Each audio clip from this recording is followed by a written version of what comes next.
kaip ir kiekvienoj profesijoj, kiekvienam savo karjeros kelyje atsiranda įvairių iššūkių.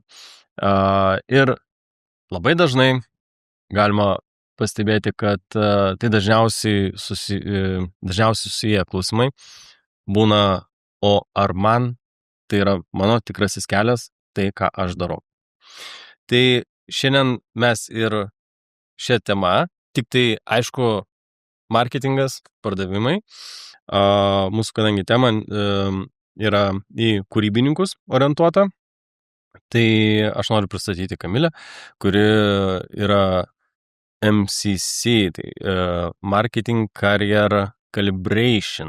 Ne coaching, greičiausiai, kad norėjo išgirsti žmonės coaching, ar ne, bet marketingo karjeros kalibracija.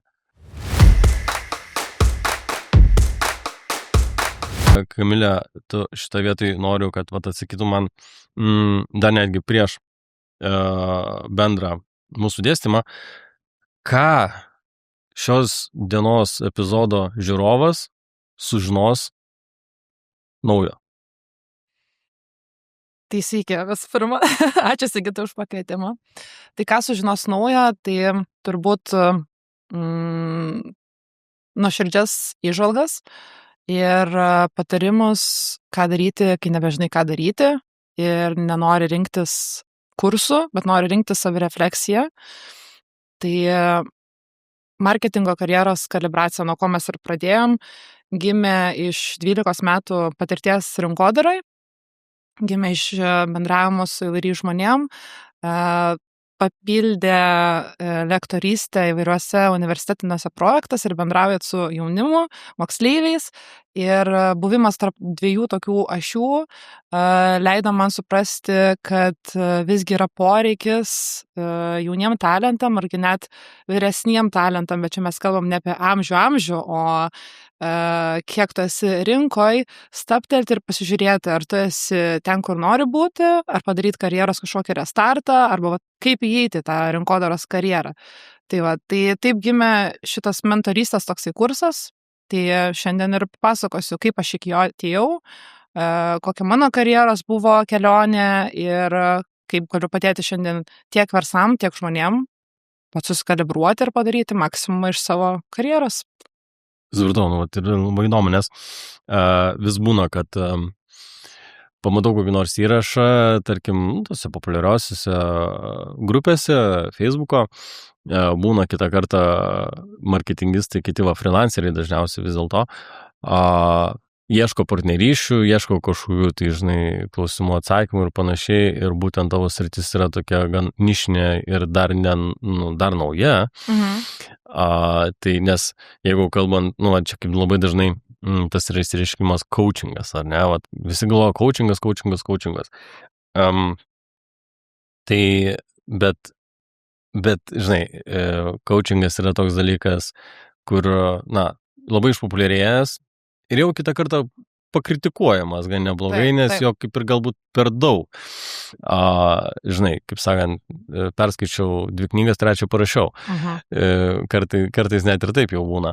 Tai yra normalu. Bet, žiūrėk, tai prieš dėstant visas mūsų mintis, minėjai 12 metų marketingė. Taip.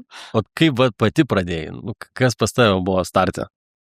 Tai šiaip yra labai įdomi ta istorija, kaip aš atsiradau, kur aš atsiradau.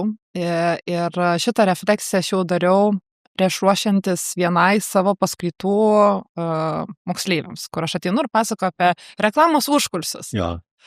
Tai aš išsigryninau, kad buvo 4 tokie esminiai gal momentai, kurie mane atvedė iki starto komunikacijų iš principo, arba kaip pasirinkti tas studijas. Tai pirmas buvo, pirmas karoliukas viso šito istorijoje buvo toks, kad aš žodžiu, kai buvau mažas vaikas, čia pasako mama, sako, tu pasakai taip, nenoriu šį darželį, tiesiog neįsiu. Ir tada tėvai galvoja, tu kur tave dėti. Tai aš turiu nuostabius senelius ir mane veždavo pas močiutę pabūt. Ir kiekvieną dieną tėtis veždavo pas močiutę. Mes leidžiam laiką mašinai ir gaudavosi tokia treniruotė ir toks pokalbis, jis vis paklausdavo manęs, pasižiūrėk, Kamilė, pro langą, ką matai ir panašiai. Ir tai būdavo visada per reklamą.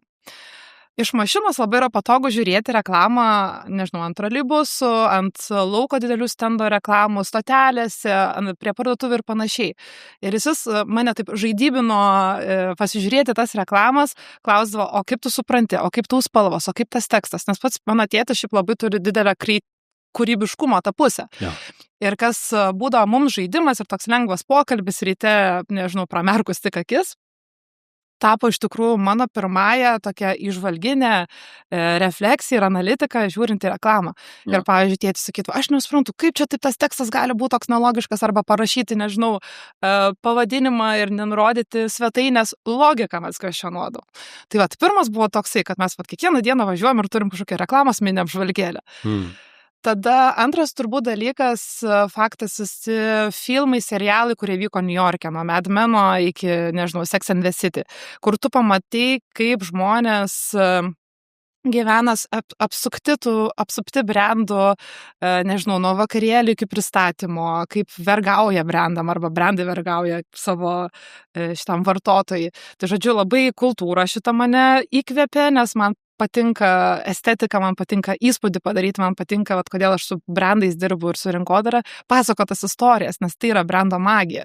Faktas, kad kiekvienas brandas egzistuoja dėl to, kad išspręstų kažkokį mūsų problemą, klausimą ir panašiai. Patenkintų poreikį. Patenkintų poreikį, jo, ten tų tikslų yra daug. Tai toks kino visa industrija labai mane įkvėpė. Trečias turbūt momentas buvo mano muzikos mokykla.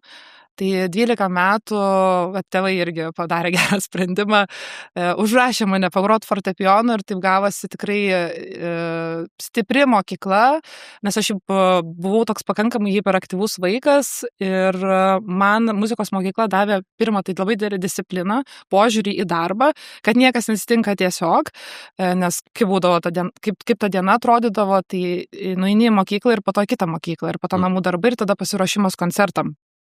Nes tu turi atmintinai išmokti kūrinius, tu turi išmokti muzikuoti, tu turi išmokti susijungti su tuo instrumentu, kad ištransliuoti tą muzikos istoriją ir panašiai. Tai muzika apskritai yra toks labai įgūdžius ir tą nuoseklę discipliną lavinantis užsiėmimas. Taip, tai sakyčiau, muzikos mokykla, nes po to prasidėjo išplėstiniai mokymai, kur tu galėjau rinktis, su kuo tu papildomai nori groti, tai atsirado gitara, atsirado tas operinis dainavimas, kur irgi ten išeini kaip iš geros treniruotės visas šlapias. Tai muzikos mokykla iš principo man sudėliojo, sakau, ir discipliną, požiūrį į darbą, bet svarbiausia tą darė turbūt vertybės ir estetiškumą ir estetikos pajautimą. Nes kai tu sėdi nuo pirmos klasės ir tu analizuoji muzikos istoriją, muzikos tą kompoziciją, inžineriją, domiesi apie tuos garsiausius ar galbūt net nišinius kompozitorius, kurie daro tą meną, tu visiškai kitaip žiūri tada į gyvenimą, tu žiūri giliau iš karto į tą psichologinę pusę. Ir čia natūraliai kiekvieno marketingisto turbūt momentas yra, kad mus domina psichologija, mus domina, kaip žmonės bendrauja, analitika, žodžiu, visas tas gylis. Tai tą gylį aš visai taip nuo anksti pačiupinėjau ir man labai patiko, čia visiškai mano tema. Tai ir ketvirtas rutuliukas, nepamiršau, tai buvo mano turbūt pirmas darbas drabužių parduotuviai, tai buvo vienas didžiausių tarptautinių prekės ženklų Lietuvoje atsiradęs ir kodėl man ten buvo labai įdomu padirbti, nes dirbau 2 metus kaip pardavėja konsultantė, tai dėl to, kad tu tada galėjai patirti realiai tarptautinio brando logiką, kaip dėlioti drabužius. Tai ten nes tau reikėjo vykdyti. Taip, man reikėjo vykdyti, tai gauni savo guidebook, vadinamąjį vadovėlį, kaip turi kolekcijos būti išdėliota, kokia psichologija, kai žmogus vaikšto po parduotuvę, apšvietimo ta pati gale. Kvapai, kaip derinamos yra spalvos, kas turi būti prie kasos, mes aktyvių pardavimų nedarydavom, vadinasi, daiktai ir išdėliojimas ir visa ta parduotuvinė ir retailo magija daryti turėjo savo darbą. Tai žmogus iš tikrųjų galvoja, kad jis renkasi. Iš tikrųjų yra padeda įkvėpimą surasti. Ja, tai va, tai 4 karoliukai, tokie va esminiai momentai ir taip aš atsidūriau savo studijose. Tikrai buvo vis tiek tų klausimų, ar čia tą renkuosi ar ne, bet nuoširdžią reklamą galiu padaryti ISEM-ui. Man beprotiškai buvo įdomios studijos, anglų kalba buvo, tarptautiniai dėstytojai ir, žodžiu, gavau tą tokį gerą impulsą ir kick-offą toliau eiti, gilintis ir žiūrėti, kas toliau. Nu, smagu, nes, bet, žinai, kaip galvoju šitoje vietoje, kuri būtent ir buvo tas triggeris, kad būtent tau pasirinkti, nes jeigu nuo pat darželinio meto vaikas, ar ne, jis mato, atrodo, reklamą, nes, kaip sako, geriausiai išsibandyti bet kokį vizualą, reklamą ar maistą ant vaikų, nes jie nemoka meluoti. Jeigu neskanus, sakys, neskanus. Taip, jeigu nesupranta, sakys, kas tai? man tai keista, kaip skirtai svečiuose, pavyzdžiui, kokia teta paklausė vaiko, ar tau skanu. Tikrai, nesitikėk teigiamą atsakymą. Sakys, normaliai. Arba, Aš šitą mėgstu. Jo, ne, žinai, nelabai, arba mama geriau padaro, žodžiu. Tai vaikas, bet reklamų irgi, pavyzdžiui, netgi kažkada buvo likti tyrimas apie, kad reklamas davė vaikams žiūrėti ir ar jie žiūrėjo, kaip sureagavo ir tada tik tai leido reklamą. Kažkas, esu girdėjęs. Jo, nes kitas dalykas, pasižiūrėk, kaip mes, tarkim, ir namuose esam pastebėję, kaip mano dar visai vaikai buvo maži, kaip jie žiūrėdavo tas televizinės reklamas, TVC reklama. Ten yra atidirbta ABC. Čia aš jau esu ir anksčiau minėjęs apie tai ir mėgstu už tą formatą, nes jis yra tiesiog labai paprastas, fundamentalus, kas mūsų pasąmonėje yra ir ypač ant vaikų gali matyti. Bet ir tai įtraukia, ir žiūri. Ir yra tam tikra formulė, ta fundamentali formulė, kuri veikia mūsų pasąmonę. Tai neuromarketingas, tai yra irgi atskiras. Taip. Bet kaip tavo pačios, manimu, kas tave iš tikrųjų ir pritraukia. Nes vienas dalykas, taip, matei reklamas, pripratinai matyti, muzika ir dar po to darbas parduotuvė. Ar ne, atrodo, viskas dėliojasi. Bet tas tikrasis triggeris, kaip manai? Tikrasis triggeris buvo grožis, noras dirbti, kuriant grožį. Tai grožis plačiaja prasme turbūt yra nuo vizualikos, fotosesijų, iki garso, iki ką mes norim pasakyti. Ir išversti, nežinau, prekės ženklų žinutes į tą gražią istoriją, kuri man reklama šiaip išvertus į tai, kaip aš jaučiuosi viduje, man reklama yra mini filmas. Tai kadangi man filmai ir užbūrė ir priverčia ir susimastyti, ten nubraukti ašarą ir panašiai. Tai aš kiekvieną kartą, kai kuriu bet kokią kampaniją, nesvarbu, ar tai yra asmeninio brendo kažkokia paslauga klientui, ar tai yra verslams, aš visada žiūriu, kaip tą gražią istoriją parodyti. Parodyti įtraukiai, parodyti per tą magiją, kurią aš matau. Tai tau ko gero, koks Burberry, tas story filmas, tas kelių minučių. Taip. Arba Lakoste, kai per traukinių bėgo, žodžiu, ir laikmečiai vis skiriasi, ko gero, jau čia įžiūrėta. Taip.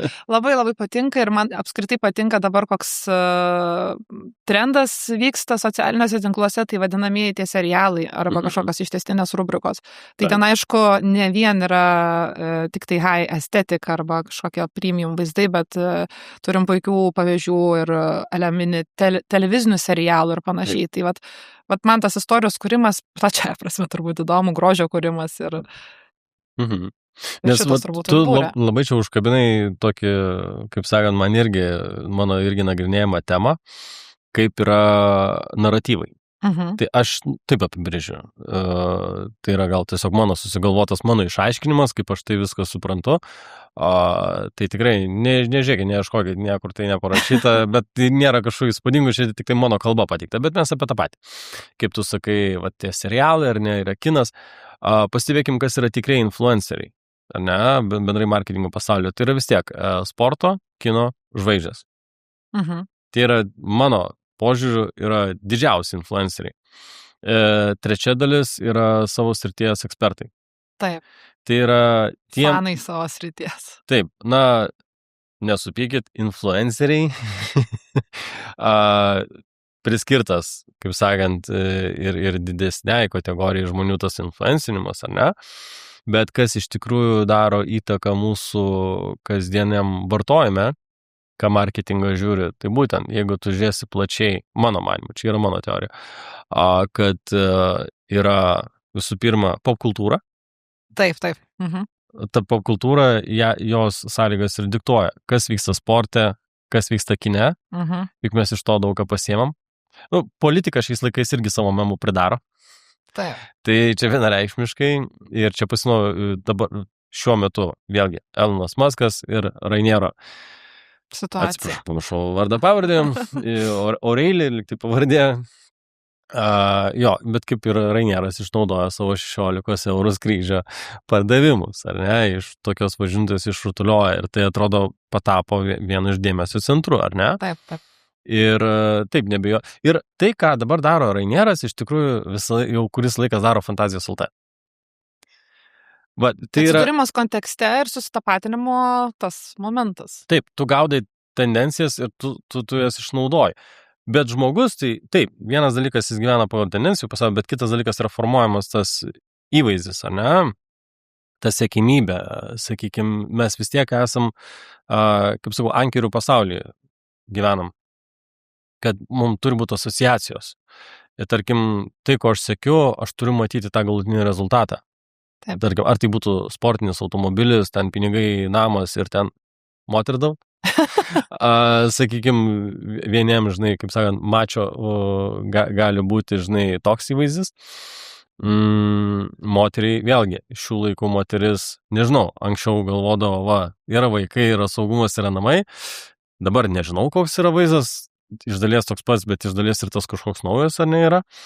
Bet čia yra labiausiai ta fainas rytis marketingas to, kad mes nagrinėjame, ką tu paminėjai, labai daug sluoksnių.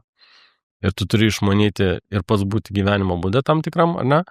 Ir tavo asmeninės savybės kažkokios, ar ne, ta įtaka. Bet lygiai taip pat ir iš tikrųjų, kas man įdomu buvo iš tavo pasakojimo, noriu pasidžiaugti, kad turime naujus laidos partnerius. Skillmodo. Tai yra įrankis, kuris tinka ir marketingo profesionalams, tinka ir verslininkams, kurie patys valdo savo pardavimus. Tai Skillmodo įrankis, jis turi daug iš tikrųjų funkcijų.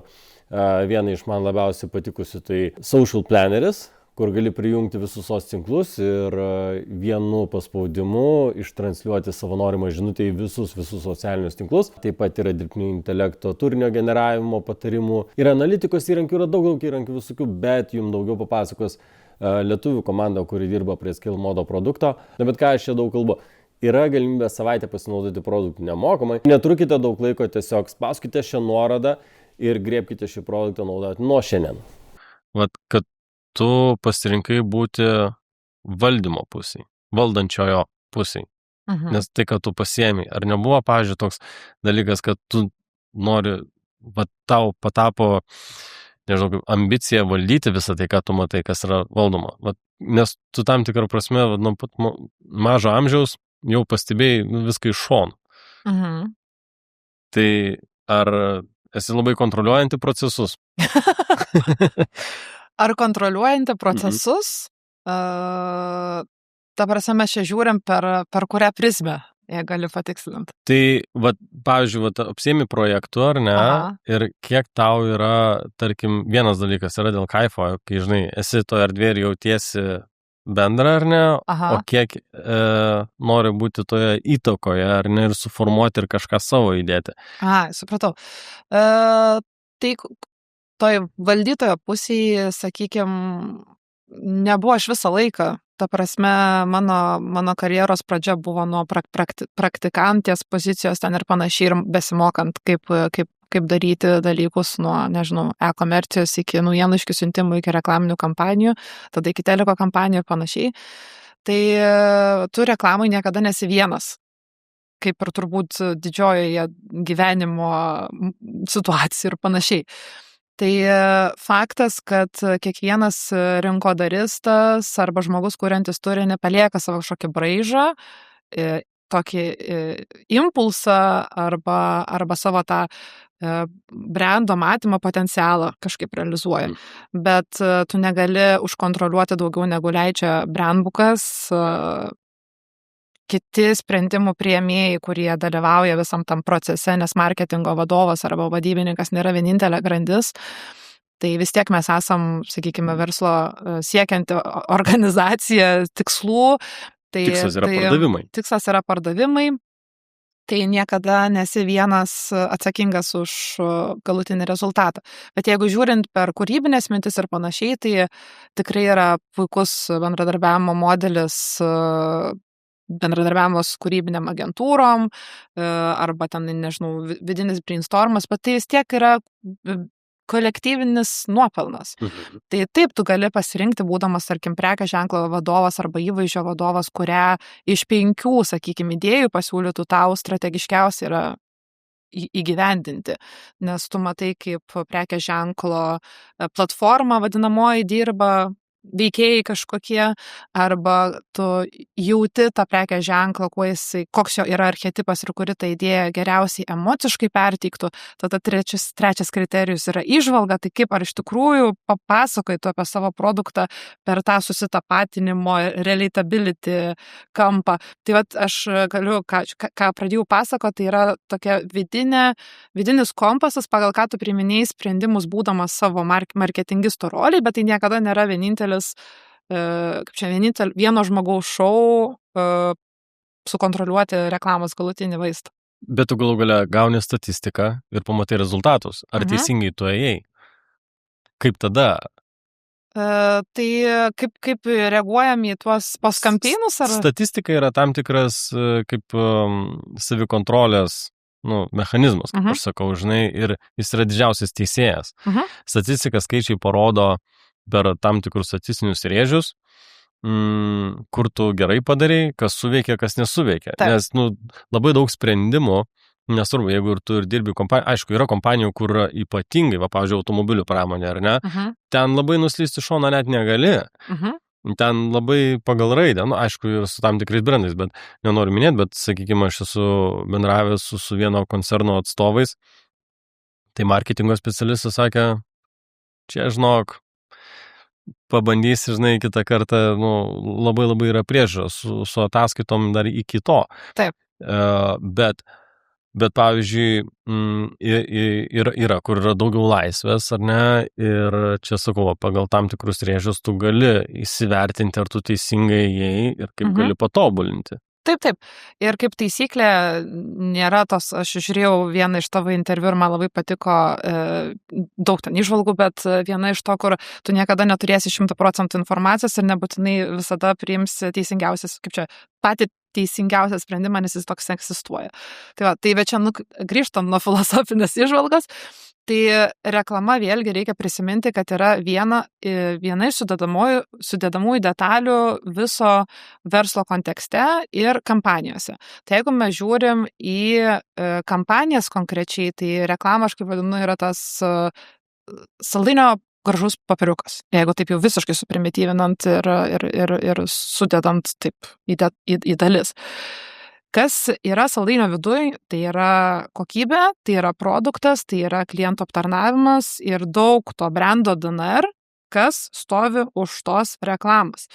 Tai vertinant dabar reklamą, marketingą, ir aš noriu labai palaikyti kolegas marketingistus, idėjininkus ir panašiai, nepasiduoti niekada, tai kai vertiname rezultatus, reikia atskirti. Tai kur yra pasiekiamumo tie rezultatai, tai juos šiandien dienai tikrai galima nemažai išsiskaičiuoti, pasiimti nuo kažkokių vadinamų benchmarkų ataskaitos taškus, į kur mes galim su papildomu biudžetu arba su tokiu pačiu biudžetu pasiekti.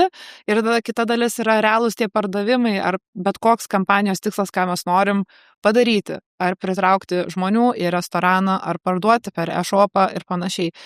Vienareikšmiškai aš esu už labai stiprius analitinius prisėdimus, nes visi kalba taip, kad reikia data analytics, tą namų darbą savo pasidaryti ir panašiai.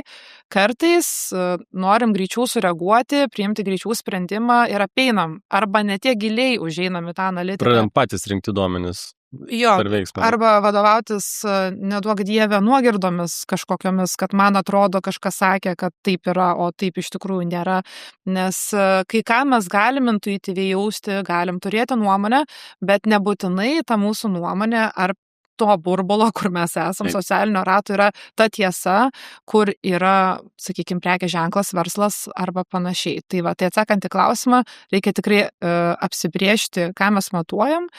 Tai reklamos kūrybinė idėja arba peržiūrėjimo trukmę arba kokį jinai sugeneravo, sakykime, srautą į tavo website ir panašiai. Tokius dalykus galima pasitikrinti. Ir didžioji dalis brandų arba jeigu čia kalbant kolego marketingistam, jūs dar to neturit, kaupkite biblioteką tos informacijos. Nes tai yra didžiausias turtas, kad nedarytis, kaip atsakai, žinai, kažkokių klaidų arba ne ten užėjimo. Aišku, jeigu reikia tenai kažkaip drąsiau užeiti, tai tada yra laikas ir vieta. Bet dažniausiai tai tu viską gali pamatuoti ir yra tada labai, pavyzdžiui, įdomi irgi situacija, kur iš rinkodaros pusės, viešųjų ryšių pusės ir panašiai, tu matai, aš turėjau tokį projektą, darai komunikaciją ir tu matai, kad žinomumas viskas auga, bet preference to visit, pasirinkimas aplankyti, krenta. Tai va čia dar yra įdomi kreivė, kur čia ir yra geriausias pavyzdys, kur nebūtinai nuo marketingo reikia pradėti kelti klausimus, ar nuo marketingo biudžeto mažinimo, ribojimo ir panašiai šitų dalykų. Tai va, tai čia aš šiek tiek nuvažiavau į tą gilumą. Oi, tai man tai čia labai įdomu, nes čia, žinai, dar daugiau klausimų atsiranda. Jo, nes va tai, kad tu paminėjai, iš tikrųjų, va, tarkim, kur yra statistika, va, kai studijavau, kai studentavau labiau, aišku, bet ką aš ypatingai atsimenu ir tai liko su manim dar lik šiol, kad ekonometrijai didžiausias ekonomikoje melas yra statistika. Oho, negirdėjau. Jo, čia ekonometrikos dėstytojas, kaip sakant, apie tai yra statistika, tai praktiškai tas pats. Tai va ir mūsų darbas buvo interpretuoti skaičius. Ir man tada pavyko atsakyti vienam iš 40, iš tikrųjų, ką tie skaičiai reiškia, bet aš turėjau vieną mažiausių balų, nes nedarau namų darbų. Tai aš tuo metu dirbau. Ir mados srity, tuo pačiu ir buvo geri procentai. Man, kaip sakant... Patiko būtent karvai. Patiko pinigai, jo. Tai žodžiu, ypač, 20-mečiui, žinai, turi savo vidutinį atlyginimą, neišdirbęs pilnos darbo dienos, tai čia yra pasaka. Taip. Tai, bet tas kas liko su manim, tai kad mes, ir mano telefonoje žiūrėjom mane kitais klausimais, kiek tų skaičių rėžių ir ką jie gali pasakyti ir kai tu nori pereiti kitą, ar ne? Ir, pavyzdžiui, ar čia yra per savo darbo patirtį marketingę, ar yra ko neišpildai dar? Gal yra norų sąrašas iš tavo profesinių įgūdžių, kur per 12 metų dar esi gal nepriėjusi prie to? Tai vienareikšmiškai yra, bet, sakyčiau, 25 metai man buvo tokie asmeninio rebrando ir karjeros rebrando metai, nes visada giliai širdyje jaučiau, kad noriu kažką naudingo iš savęs sukurti, duoti visuomeniai, prekės ženklam ir panašiai. Ir 25 metai ir buvo tie transformaciniai metai, kada aš supratau, ko reikia ir ką galiu pasiūlyti. Tai reflektuojant.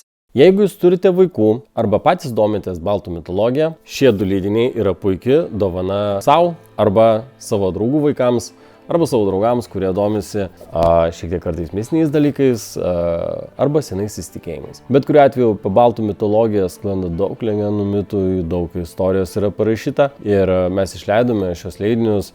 Tai yra komiksas Geroji laumė, tai yra komiksas, kuris nupieštas tokiu formatu, kaip šiais laikais vaikai mėgsta skaityti komiksus, taip kad yra labai naudinga, kad vaikam pakeisti iš tų standartinių komiksų į būtent lietuviškas pasakas, kurios visos yra apie moralus. Taip kad jeigu norite, kad vaikai augtų dori, tai tokios pasakos yra tikrai naudinga.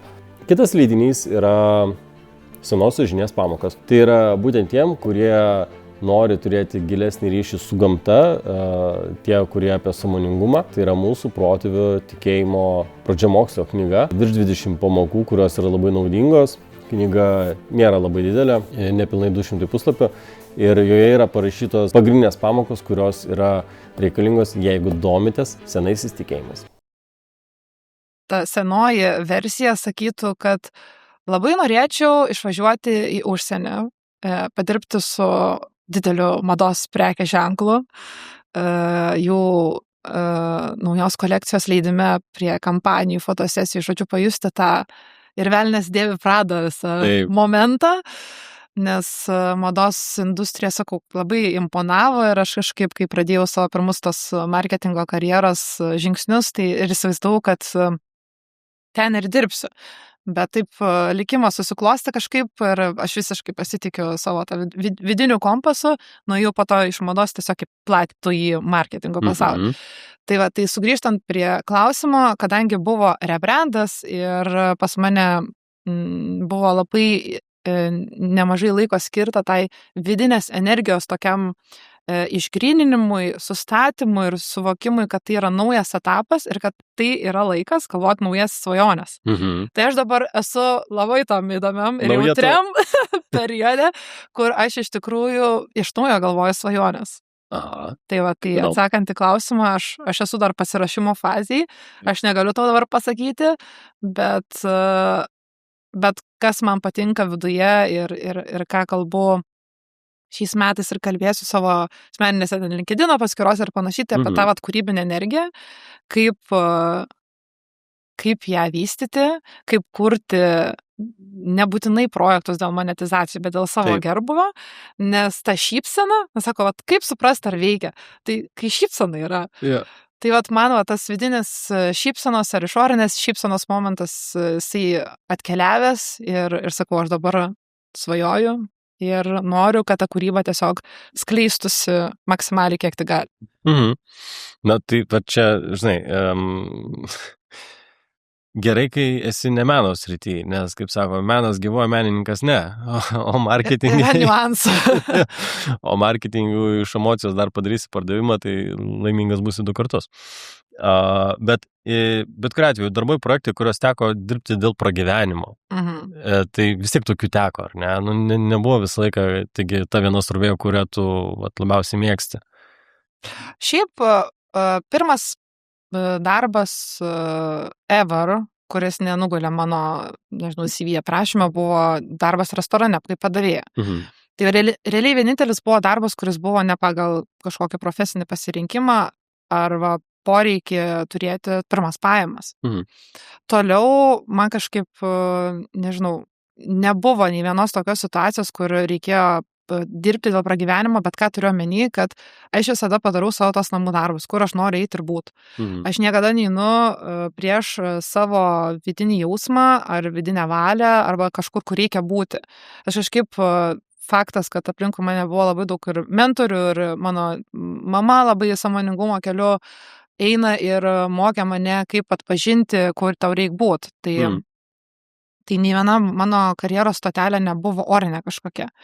Tai turbūt iš to tokio nuoširdaus atėjimo ir atsidavimo galiu sakyti, kad turbūt niekada nereikėjo dirbti vardan dėl kažko. O marketingo konkrečiai kliento, nu, vis tiek, tarkim, ar būtų statybos sritis, ar būtų juristų kontora, ar ne, ar tai būtų... Sritis, kur nerezonuoja? Taip, ar teko rinktis dėl pragyvenimo kurį nors klientą, tos sritis, kur tavo nėra? Supratau. Tai gal sakyčiau, buvo etapas reklamos agentūrai, kur kaip ir neturi labai didelio pasirinkimo būdamas projektų vadovo. Turim viską, ką duoda. Ką pasirinksi, taip. Bet aš, sakau, žiūriu su tokiu požiūriu, kad kas ateina, tas turi būti. Iš to pasižiūrėkim, kas gali gauti geriausiai. Jo. Ar buvo tokių sričių? Tai faktas, kad buvo, nes jeigu aš galėčiau rinktis, aš dirbčiau su menu, muziejais, maistu, nu, žodžiu, tokia rinka. Bet mes negyvenam kažkokiam vakume. Ir man natūraliai yra viskas smalsu, tai aš su tokio požiūriu užžinu. Bet reklamos agentūrų turbūt ir buvo ta mokykla, kur turi suprasti, kaip dirbti su tuo, kas nebūtinai tau patinka. Ir turi skirti laiko paskaityti po darbo, arba savaitgaliais, arba kažkada laisvų laikų, susipažinti apie tą industriją. Ir kaip pereiti per tą savo vidinį tokį proto pasakymą, kad čia neįdomu. Numesk. Bet va čia žiūrėk, va ir gaunasi, kaip sako, turi turėti savo nišą, ar ne? Nu, čia visur. Ar tai būtų produktas, ar tai būtų specialistas. Nu, specialistas irgi yra pats ir savęs produktas, jis parduoda paslaugą, ar ne? Tarkim, aš pats giliai tikiu, nesu kategoriškas šito vietoj, palieku laisvę šiek tiek tame, kad geriausiai specialistą rinktis pagal tai, kuo jis pats gyvena. Tada jis geriausiai išmanys, atrodo, tas Pajaučia jo. Bet yra blogoji pusė. Jis gali per daug to gyventi ir kalbėti savo kaip profesinę kalbą. Taip. Ir nematyt, kas aplinkų, pavyzdžiui, konteksto. Taip. O su pirkėjų auditorija reikia kalbėti jiems suprantamą kalbą, kur to nežino. Čia kaip, ir gal toks radikalesnis, bet kažkodėl mano atmintyvis, kai mūsų matematikos mokyta mokykloje, dažnai labai klausdavo mūsų vaikų, ar turit klausimų? Matematika. Apie ką? Istorija, tai dar gali, žinai, man būdavo lengviau painterpretuoti, kas galėtų būti, jeigu būtų, žinai. Matematika? Ko man čia klaus, man ir taip nieks neaišku. Aš irgi vaštu, kad man nelabai kas aišku. Dabar, matematika man patiko, aš skaičių žmogus, jeigu aš ten įsikabinau, tai ten labai viskas gerai. Bet iš principo tai yra fundamentalus mokslas. Nu taip, formulės ir logika ir ko tu čia dar gali paklausyti? Kur čia interpretuota, ne? Bet, pavyzdžiui, žmogui, kuriam, tarkim, reikia pagauti jo dėmesį, ar ne, tai žmogus viską naudoja, ar ne, ir maistas, ir drabužiai, ir aksesuarai, ir automobiliai, žinai, žiema, langų skystis, atrodo, yra dalykų, kur supranta, bet yra, tarkim, tokių, sakykime, jeigu yra e-komercija, ar ne, ir kokie nors gadgetai, ar ne, niekad man to nereikėjo. Ir jie stengiasi pardavinėti tą dalyką, jūs dar to nežinote, bet jūs visą gyvenimą apie tai svajojate. Taip. Ir kaip tada įtikinti, ar ne, tada yra emocinis pirkimas, visa kita. Yra tų tam tikrų sričių, kaip mumis, kaip marketingo specialistus, tai plečia mūsų suvokimą, ar ne, ir mes turim ne per daug gyventis toj srity, šiek tiek atsitraukti ir... Atokampis. Tai nepamirštamos akimirkos jaukiame miško namelyje. Nameliai pastatyti atokiai vienas nuo kito, siekiant sukurti privačią, tik 2 asmenims skirtą oazę. Atokampis Boutique Spa Resort. Kaip tu, pavyzdžiui, tą savikontrolę, ar tu darai, ar tu jauti tą tokią savikontrolę, kad tau reikėtų šiek tiek atsitraukti ir kalbėti žmonių kalbą, o ne kaip specialisto kalbą? Tai visada. Visada. Čia labai geras irgi pratimas patestuoti savo reklaminę žinutės kampaniją ir panašiai. Tai visada aš per savo paskaitą mokiniam, kai pasako apie reklamos užkulsius, nes jie labai yra įdomus ir smagu dalintis, pasakoju, koks turėtų mano manymu ir nuomonė ir patirtimi būti reklamos žmogus. Tai čia jau mes palėtėm nemažai tų raktažodžių nuo buvimo popkultūroje arba tiesiog viešajam tam gyvenime. Turi būti visas dėmesys į viską, ne, kaip radaras pajungtas. Taip, čia labai irgi geras raktažodis, tu turi dalyvauti, tu turi bendrauti ir labai dabar daug man minčių srautas pila informaciją, nežinau, kaip sudėlioti viską iki galo, bet pavyzdžiui, aš noriu iš karto prie praktinio pavyzdžio ateiti. Tai turi kažkokį produktą, aš tuo metu dirbau startup'e, maistinis tai yra dalykas ir kaip tu gali užeiti, tu gali kurti receptūrą ir tiesiog ją pardavinėti ir girdėti kažkokį feedbacką, ta prasme, kas lentynoje eina, neina ir panašiai. Arba tu gali, ir ką mes padarėm, važiuoti į, sakykime, sporto klubus, į bendruomenių susitikimus, duoti iš savo rankų tą batonėlį arba maisto produktą ir klausti, tai kaip jums? Tai va čia ir yra momentas, kad tas bendravimas su žmonėm geriausias informacijos šaltinis, kaip tau būti geresniam. Tai marketingo pozicija turbūt ir yra ta, kuri visada yra gyva ir besikeičianti. Žiūrėkite, atėjo AI'us. Prieš 10 metų atėjo ar daugiau ten socialiniai tinklai. Ir tai visada... Apie 2.7 kažkur. 4 buvo sukurtas berods 5, 6, 7. Ne, aš atsimenu labai puikiai, kad apie 2.7 Facebookas. Ir jo, daug maž 7-8 buvo metai Facebooko. Tai 20 metų tai bus. Kitais metais 20-metis. Prašau, ir 20. Jo. O taip ir laikas bėga. Tai va, tai mes tikrai gyvenam tokioj srityje, kur natūraliai tu turi visko domėtis. Tai va, tai kaip išlipti iš to konteksto, tai keisti savo aplinkas. Yra daug visokių gerų pratimų nuo, nežinau, apsilankimo meno galerijose, kaip tu gali tą meną pasižiūrėti arba patirti. Galėsiu irgi pasidalinti istoriją arba būti visiškai tau neįprastose aplinkose. Nu, aš, pavyzdžiui, neinu daug į sporto varžybas, nors man labai fainai stebėti, nes ten atmosfera yra nereali ir komandinis žaidimas ir panašiai. Bet nueiti tenai, žodžiu, keisti lokaciją savo, keisti žmonės, su kuriais tu bendrauji ir panašiai. Ir bendraut. Tinklaveika kokia nors į klubus įsirašyti ar ne, tenai daug, aišku, yra. Aišku, jeigu mes kalbam ten apie kažkokius jau techninius mūsų srities ir karjeros įgūdžius, tai taip, kursai yra, kaip tu gali šlifuoti savo ten tą akį, kad nebūtų per daug subjektyvi ir panašiai, bet jau yra, atskiras, kaip čia, įgūdžių lavinimo visas mechanizmas, bet mano tai turbūt esminis patarimas yra, kaip neužsidaryti burbulą, tai ir neužsidaryti tą burbulą, bendrauti su kitais. Eik į lauką, į parką. Taip, eiti į lauką, pasišnekėti, pavyzdžiui, su žiauriai atsitiktiniu žmogumi. Tai yra, aš, pavyzdžiui, vasarą pradėjau savo tokią kūrybinę vieną veiklą Instagramo rubrikėlę. Mes gal prieisim prie jos.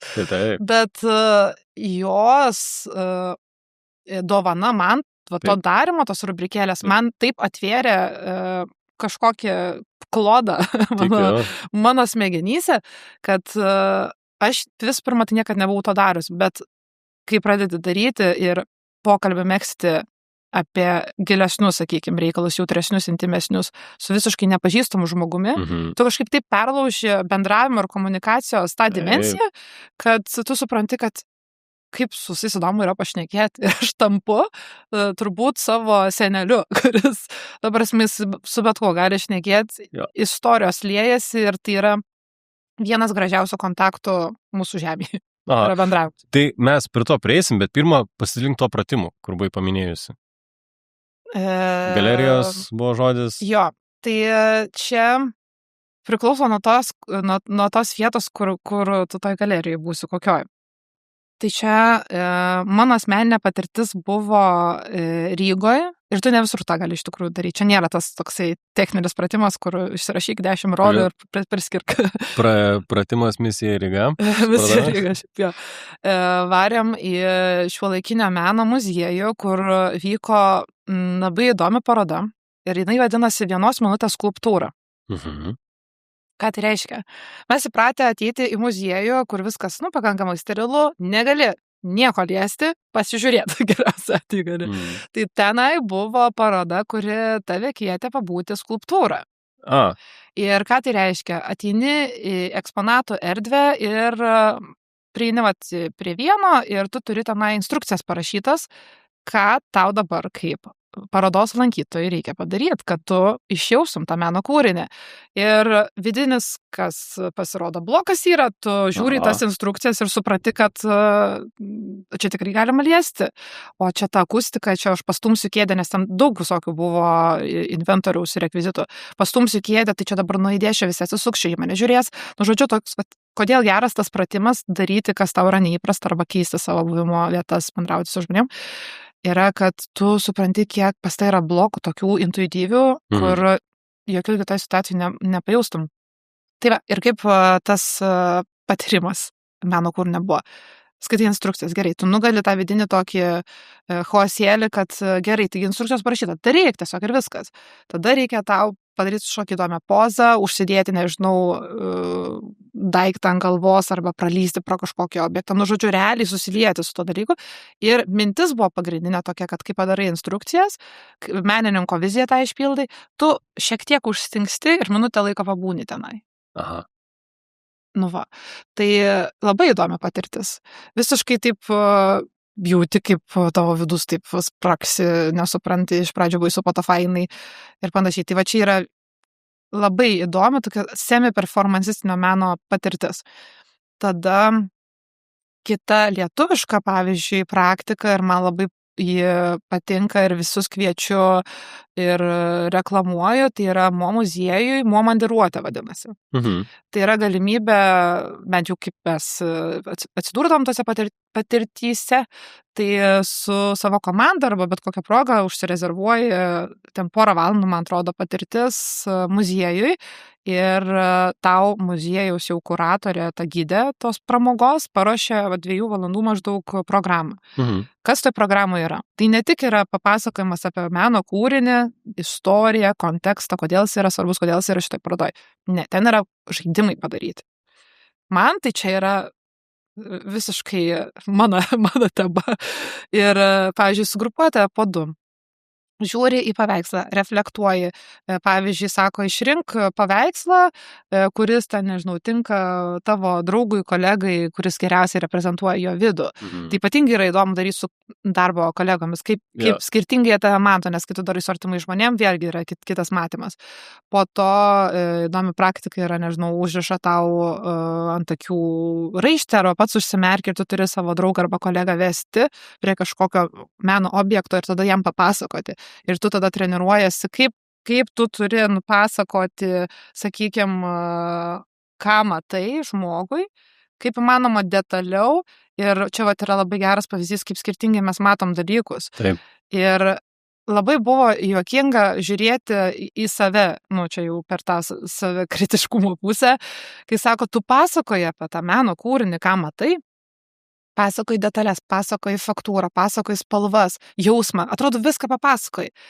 Ir tada meno kuratorė, gidė, sako, bet jūs vieno dalyko nepaminėjot. Ir visi, kaip čia gali kažko nepaminėti? Sako, jūs nepaminėjot elementariai, kad tai yra paveikslas. Nes gali būti skulptūra, gali būti bet kas. Mesgi, tu sako, nežinai, žmogus su užrištom užsimerkia. Per kitą pusę, ne? Taip. Ir sako, mes kartais taip nušokam į tą gylį, šiek tiek atsitraukti. Ir tiek vadovo, tiek turbūt gero kūrybininko, reklamisto momentas ir yra tas judėjimas. Tiesiai šviesiai. Arba tiesiai šviesiai, kada reikia big picture, arba pajautimas, kada reikia tau į detalesnį. Ir tai yra tas važinėjimas, čia šiaip citata yra vieno valdybos nario toks kaip patarimas, kas yra geras vadovas, tai šitai kur marketingistų, kuris geba iš mikro į makro atsitraukti arba atvirkščiai. Ir taip kai tu varijuoji, tada tu susišneki geriau, tu pajunti geriau ir bet čia visiškai kinas. Realiai. Režisūra, darbas su aktoriais yra panašiai. Man teko. Ir aš savo trumpametražius kiek eksperimentavau, dariau ir su performance tam tikrų video buvo daryti su šokiu, su šiuolaikiniu. O kiek ten detalių yra, bet kas man yra tame įdomu, tai kai tau reikia pasakyti kitam, kad jis darytų taip, kaip tu nori. Čia yra ta didžioji režisūra, žinai. Ir marketinge apskritai, aš kai pagrindiniam, tai pas mane yra labai labai daug videografijos darbų, prodiusavimo, režisavimo ir panašiai, net meninius aš išgimdausi tos projektus, bet man tai padėjo tai po to reklamoje, kai kiekvienas kadras yra apskaičiuotas ir labai konkretus veiksmas. Ir jis vedantis linko. Ir tu žinai, tada kada pritempti, tada kada tiesiai šviesiai parodyti, nes vis tiek. Yra tam tikri algoritmai, kurie skaičiuoja 30 sekundžių ribą. Ir that's it. Ir viskas. Ir po to, aišku, žinai, žmogus, tai taip, 3-5 sekundės, sako 2 sekundės, čia yra toks, aišku, apie tendencijas galima čia irgi kalbėti, žinai, kas dabar vyksta. Ir matosi, ir tu šiek tiek paminėjai apie tos serialus, ne? Apie tos short stories. O aš tame tai šiek tiek ir esu jau ir pasiruošęs iš anksto ir prieš kelis metus taigi pradėjęs, ne? Taip. Tam tikras praktikas daryti savo. Bet aš labiau noriu paminėti apie tai, man ant kiek yra įdomu, kiek žmogus yra tokia organinė būtybė, kai tu jam duodi konkrečią instrukciją, aš kalbu kaip apie specialistą, ar ne, apie karjerą. Ir jam tai yra nekomfortiška, nes žmogui tai reikia jausti, tai yra organinė ir energetinė būtybė. Ir jeigu kažkas tai nesusiveda, tai tu jam, sakyk, nesakęs, duodi papunkčiui ir kažkodėl tai, ar ne?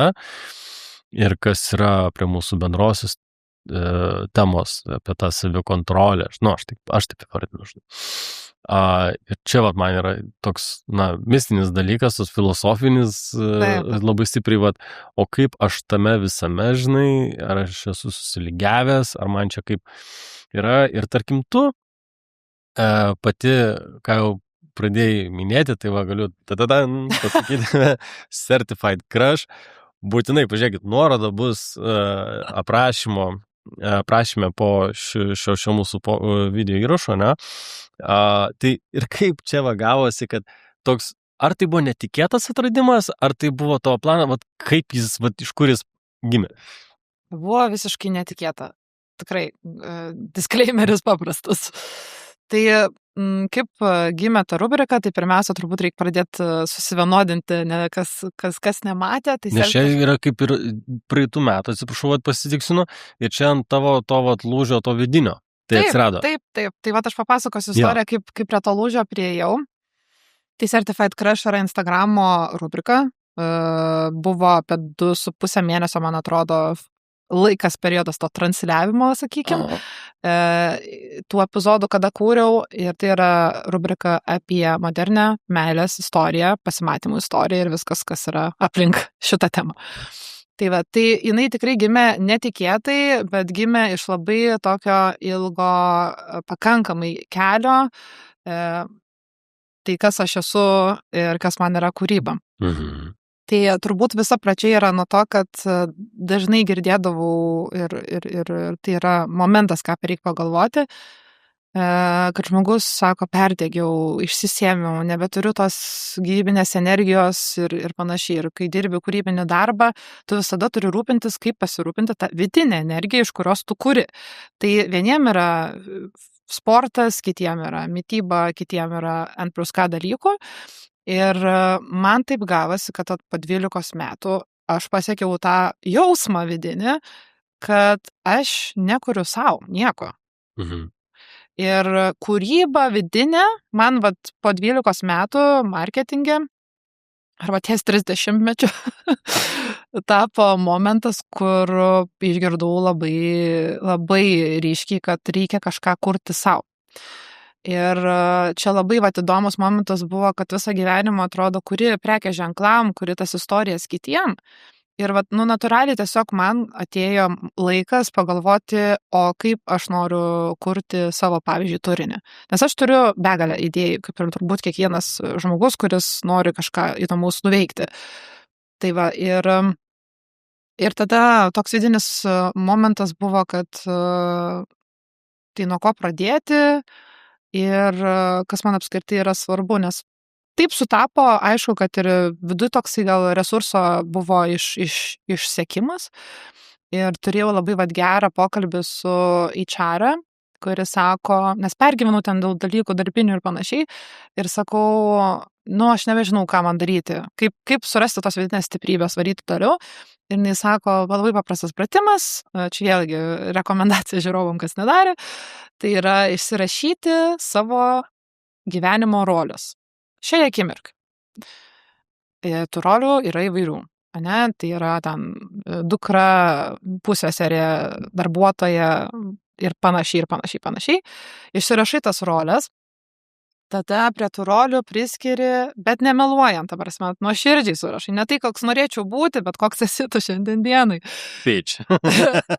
Sorry. Vis dėlto. Gerai. Gerai, šitas nelabai. Tai nėra manifestacijų lenta, tai yra reality check.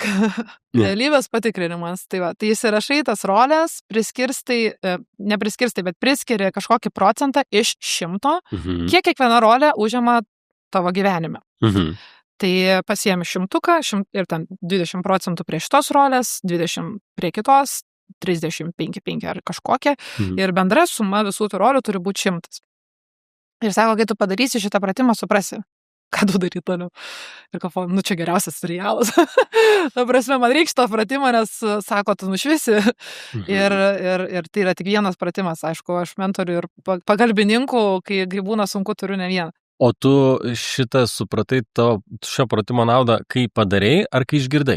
Kaip padariau. Kaip padarai? Taip, nes sako, padaryk šitą pratimą ir tu tada suprasi. Ir aš A. pradėjau rašyti, jau kai pradedi rašyti rolės, tu jau viduj pradedi užčiuopti tas Bet kaip pasakė, vietas. tai maždaug, ane? Jo, ir Taip. man buvo, sakau, čia kaip geriausias serialo hukas kažkoks, sako, vat, kai tu padarysi, tu suprasi ir galvoju, nu, kas čia nušvis tokio. Bet eilinis įkit, tai yra savirefleksija, ką visiems Taip. rekomenduoju daryti, bet kuriuo gyvenimo atveju, karjeros atveju ir panašiai. Tai išsirašai tus rolės, prisiskyriu procentus. Ir kitas žingsnis yra pasižiūrėti, ar tave tos rolės tenkina, ar nori papildomų. Man labai išryškėjo, kad man trūksta kūrybinių rolių. Tai jau man čia gavosi toksai natūralus postumis, kad aš atrodo, einu ir į parodas ir panašiai, bet kažkaip nesistemingai užeinu į savo kūrybinio resurso, kaip čia, papildymą. Išryškėjo, kur tu nori kokių naujų rolių ir kita dalis yra, ar tie procentai, kuriuos tu priskyri, tave tenkina. Sakykim, kas mano atveju išryškėjo tenai, nežinau, arba su draugais, kas darė panašų pratimą. Mes daugiau duodam darbui dėmesio negu, pavyzdžiui, šeimai. Ir mes norim keisti tą procentą. Ir užrašyti, kad duosiu 5% daugiau savo laiko mainais vietoj kažko. Neužtenka, tu turėti tą sąmoninkai pagalvoti, kas mano rutinoje turi pasikeisti, kad aš pasiekčiau tą kitą procentą arba rolę, kurią noriu. Tai šitas pratimas buvo labai didelis toksai impulsas pradėti galvoti, tai ką aš darau su to kūryba. Ja. Nes, sakau, norėjosi pradėti kurti elementariai savo Instagram'e kažką, nes aš savo socialinių tinklų nevedžiau. Ta prasme, turėjau juos, bet jie tokie iš eigos buvo. Ja. Niekada asmeninių brandingų neužsiminėdavau, kas yra man šiaip labai įdomi tema. Tai nes tu turi savo vidų ir esybę ir vertybės viską ištransliuoti ir tai yra, kito kalibro menas. Sunkesnis gal net kartais. Ir tada prasidėjo mano kelionė į tą kūrybos formato paiešką ir toliau sekė aibė pratimų, kaip atrakinti tą savo galvą. Nes atrodo yra idėjų, bet ne iki galo tu jos patinka. Instrukciją kaip ir gavai, o dabar reikia kas toliau, ar ne? Jo. Tai gavosi pakankamai eklektiškas gal tas procesas, nes ką pradėjau daryti. Pradėjau eiti daugiau į meno parodas. Tada bendrauti su vietiniais kažkokiais menininkais, klausinėti, tai kaip jų kūrybinis procesas atrodo. Viena iš parodų išgirdau labai įdomų pratimą, kuris vadinasi pasąmoninis rašymas ir tai nėra brain dump, pavyzdžiui, nes kita praktika, Mel Robbins, man atrodo, aš per ją sužinojau, yra ta brain dump ir sako, kai tau jau užtinsta kalba ir tu turi kažkur išsikrauti, tai vienas iš pratimų, ką tu gali padaryti, viską išrašyti tiesiog ant lapo. Nes kai tu išrašai, tada nueina tas toksai stresas ir tada tu gali blaiviau mąstyti, dėlioti, priimti sprendimus, prioritizuoti kažką panašiai. O pasąmoninis rašymas, tai yra, sakykime, gal labiau tokia meditacinė būsena, kur tu nerašai savo tiesiogiai tų minčių, bet tu įeini kažkokią temą, kuri tau yra aktuali, sakykime, ir tu joje būni. Ir rašai tada visus raktažodžius arba sakinius, kas tau ateina tuo metu į galvą, toksai channelinimas, sakykime. Tai prasidėjo šitos praktikos, brain dumpai, nusipirkau tada irgi čia žiauriai rekomenduoju, kam norisi, didelį sketchbooką, bet tą tokį A3 formatą nemažiuką, didelį. Ir aš jį tiesiog pasidėjau ant virtuvės stalo ir galvojau, aš jį naudosiu kaip terpę, varyt no filters. Jeigu turiu kažkokią gerą mintį, užrašau, jeigu turiu kūrybinę idėją, užrašau, jeigu turiu blogą dieną, užrašau ir, žodžiu, tai tapo tarsi dienoraštis, bet kažkas daugiau. Piešt pradėjau, aš, pavyzdžiui, apšiai nemoku piešt. Man labai rankdarbiai nesiseka. Bet aš sakiau, čia yra vieta, kur nesmerksiu savęs. Ir kas tada įvyko? Per šitas praktikas, plus dar ten kažką, ko neprisimenu šiuo metu, prasidėjo minčių srautas, labai intensyvus ir kūrybinių minčių srautas. Būtent kaip pieš pradėjai? Piešimas, rašymas, visas tos sketchbookas, jo, čia dalykų visuma turbūt, taip galima pasakyti, nes dalykų visuma sinergija sukuria į kažkokį naują etapą. Ir prasidėjo tas minčių srautas toks intensyvus, kad aš turėjau, sakykime, savaitgalį laisvą, kur tu ten gali daugiau pamiegoti ir panašiai. Aš nemiegodavau, nes tiesiog man kaip tyčia, kaip sykį naktį užvarydavo tokia kūrybinė banga, kur aš tiesiog įsijungdavau šviesą ir aš rašydavau. Tiesiog viską rašydavau. Vidurnakčio efektas, ar ne?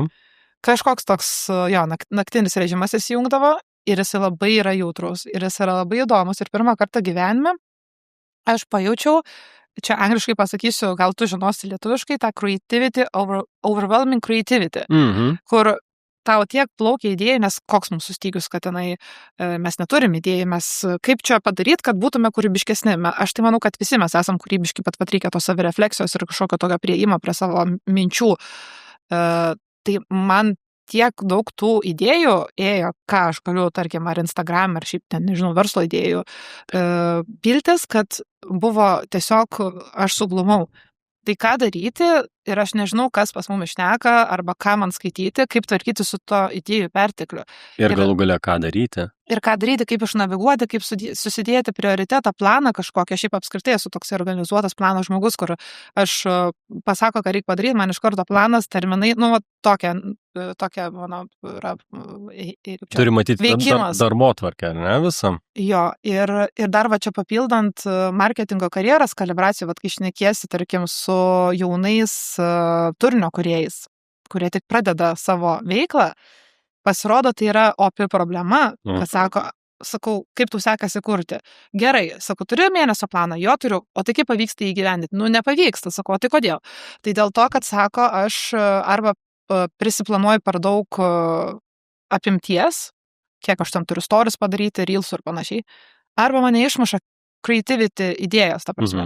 Kūrybinės idėjas mane išmuša ir aš sako, aš einu nuo savo plano, nes tu išsitaškai. Jo, tai buvo labai labai įdomus emociškai ir fiziškai jausmas, kada tu užbombarduotas esi tų minčių. Ir kaip aš išsprendžiau? Tiesiog labai paprastai ChatGPT. Aš viską supėliau į ChatGPT. Buvo transkribavimo toksai sesija. Ja. Ir sakau, veikdamas kaip ten visas promptas ir panašiai. Tai nuo ko reikia pradėti, nes aš norėjau ir parodą daryti, kuris skirta būtų, nežinau, moteriam po skyrybų, ten turėti tokį, kaip sakyt, paskutinės stotelės apverkimą kampelį, kuris reikštų ir solidarumą, ir kad palaikytume vieną kitą ir panašiai. Žodžiu, ten daug tokių visokių idėjų buvo. Ir ChatGPT su AI pagalba, dirbtinio intelekto pagalba, mes kaip čia sinergiškai dirbom, susitarėm su AI, tai ką man daryti toliau. Ir kažkaip ta rubrikėlė ir gimė būtent tų naktinių rašymo būdų. Faktas, socialiniuose tinkluose tikrai tendencija yra kalbėti apie santykius ir žiūrint ten į 7 labiau gal, pranašauja, kad ta tema turėtų jau nebetiek būti įdomi žmonėms, bent jau socialinių tinklų ekspertai. Įdomu. Įdomu, šiaip atrodo santykiai kaip ir never ending duona kasdieninė. Jo. Tai toks, kaip sakyti, tendencingas dalykas pas mane asmeniškai dar gavosi taip, kad man dar aktualu buvo pasikalbėti ir rezonavo tais klausimais šitą temą. Ir faktas, kad tas kūrybinis procesas iki pačio starto buvo toks, kad žiūrėjau, ką darė kiti. Ir Lietuvoje socialiniuose tinkluose buvo dar tuo metu pakankamai, tik pusę metų praėjo, mažai gatvės interviu. Dabar mes matom pastaruosius, ten, nežinau, ketvirtį, kad vyksta tie gatvės interviu su žmonėm, kur prekės ženklo arba turinio atstovai eina kalbinti. Bet, sakykime, pakankamai mažai buvo tuo metu ar toj temai, nes aš labai aiškiai turėjau viziją, kad noriu padaryti trumpai, greitai, neįpareigojančiai ir, tiesiog, kad būtų entertaining turinys. Ir tu žiūrėjau, kokios tendencijos yra socialiniuose tinkluose šitoj temai. Ir tai yra hibridas tarp to, kas man įdomu, ir tarp to, ką aš matau internete, toksai bendras kūrimas, žinai.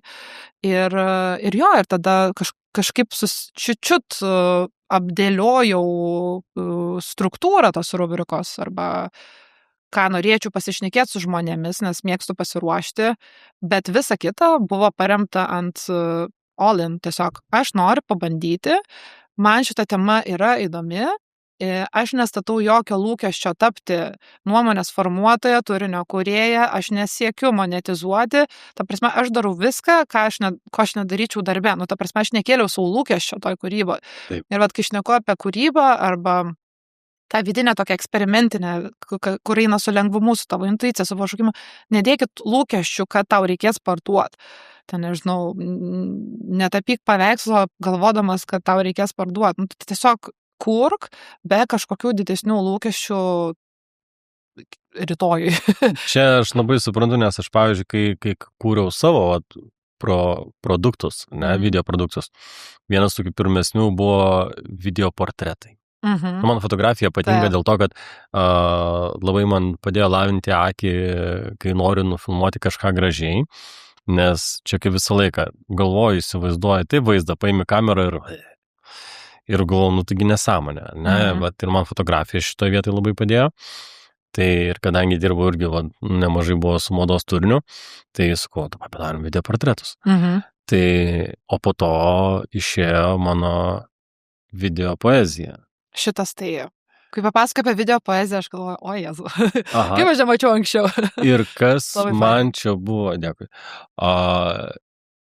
kas man čia buvo fainiausia, kad kai aš tik tai užsimdavau savo kūrybiniais darbais, iškart mane visi prisimena ir man duoda darbo. Nes tai yra energija. Taip, tai va čia yra ta energija, kuri net dabar tu pasakodamas tiesiog šypsaisi ir va čia yra ta kūrybinė energija, kuri... O tau su Certified Crush šitoje vietoje kaip toliau? Jo, tai toliau buvo, kad reikėjo susirasti videografą ir ačiū kolegom, kurie nukreipė labai geras montažas, turiu labai pagirti. Kūrybinį titą. Tai beprotiškai didelis ačiū, nes jisai buvo tas žmogus, kur, kai atėjau pirmą kartą filmuoti, visų pirma, aš niekada nebuvau prieš kamerą, tiesiog. Pirmą kartą, ne? Nu, iš principo taip. Yes. Niekada neidavau mieste ir neklausinėdavau žmonių, hei, gal nori padalyvauti pas mane rubrikoje, gal pasišnekėkim apie ką, apie meilę. Tai gal ne. Tai žodžiu, nebuvau gal patyrus to tokio selinimo, pardavinėjimo tiesiai į veidą, be kažkokių didelių pavyzdžių, kaip tai atrodytų. Tai tada antras dalykas, kam aš esu beprotiškai dėkinga, tai yra tiem pašnekovam, kurie pasirašė pabandyti ir patikėjo gerų laikų kartu ir kad bus gražu. Tai va, ir kai pirmą kartą atėjau filmuoti, buvo, man atrodo, kultūros naktis, nes filmavom Vokiečių gatvėje. Dar parašiau pliusų barui, gal galima pasiskolinti aukštas baro kėdės, nes neturėjau jų. Sako, no problem. Skolinkis ir kultūros naktis buvo, kaip žinia, pilna žmonių mieste ir aš, dar noriu akcentuoti ir siunčiu visiems palaikymą, kad kai turi mintį arba eini to savo svajonės keliu, bus tikrai dalykų, kas tave testuos ir sakys, tau nereikia, mesk, ką tu čia iš galvoji. Tai aš kai atvažiavau filmuoti, lipdama iš mašinos ir dar tikrai prieš tai, man protas sako, tai kam tu čia reikia, tu pasidarysi iš savęs gėdą. Ir panašiai. Ir man tas stresas toks buvo didelis. Čia todėl, kad mūsų kūnas mėgsta komfortą. Taip. Ir vienas dalykas, idėja yra širdis kalba, ar ne? Taip. O protas tai yra materialus pasaulis. Taip. O kūnas, eik ant sofos, pabūk, kam tu to reikia? Todėl ir atsiranda. Ir jeigu tu jauti, aš žinau, vieną tokį dalyką patarimą, jeigu tu jauti jaudulį prieš kažką, reiškia, bus gerai. Tikrai taip. Jo, tai tikrai tas jaudulys buvo ir buvo, sakau, tas vidinis kažkoks atkalbėjimas. Bet aš savo daviau pažadą, aš pabandyti noriu. Galbūt tas video net nepasieks, šviesos. Tai tu turėjai tokį vidinį dialogą, ar ne, su savimi? Labai intensyvų. Taip, bet sakau, žvaigždės lėmė, kad įvyko, kad, padariau. Tai atėjau prie videografo, pirmą kartą mes vienas kitą matom, susipažinom, tai tikrai buvo maksimalus palaikymas iš Tito varyk, nestabdyk, tai tas labai davė tokį papildomą cheerleading jausmą.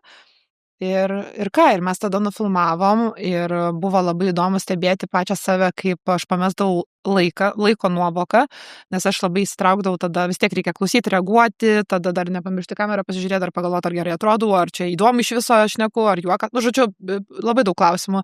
Tai tikrai labai didelė pagarba visiems interviu vedėjam ir moderatoriam.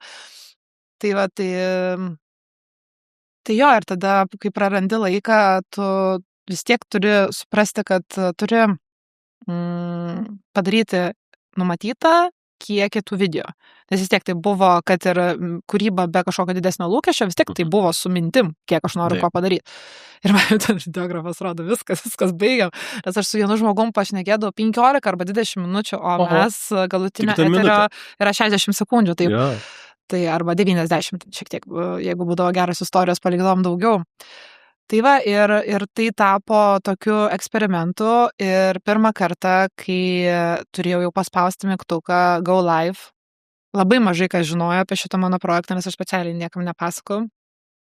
Ne dėl to, kad pasaugo čia kažkaip tą mintį, nėra tiek originalių. Organiškai patikrinti. Bet jo, ir aš jaučiau begalinį stresą. Man tai buvo išėjimas maksimalus iš komforto zonos, bet man žiauriai patinka. Man, pavyzdžiui, patinka renginius vesti, paskaitas skaityti ir panašiai. Tai man va tas formatas žiauriai kamera, patiko. tai buvo šiek tiek kitaip negu prieš auditoriją. Oi, taip, bet, vis tiek, akį žinai.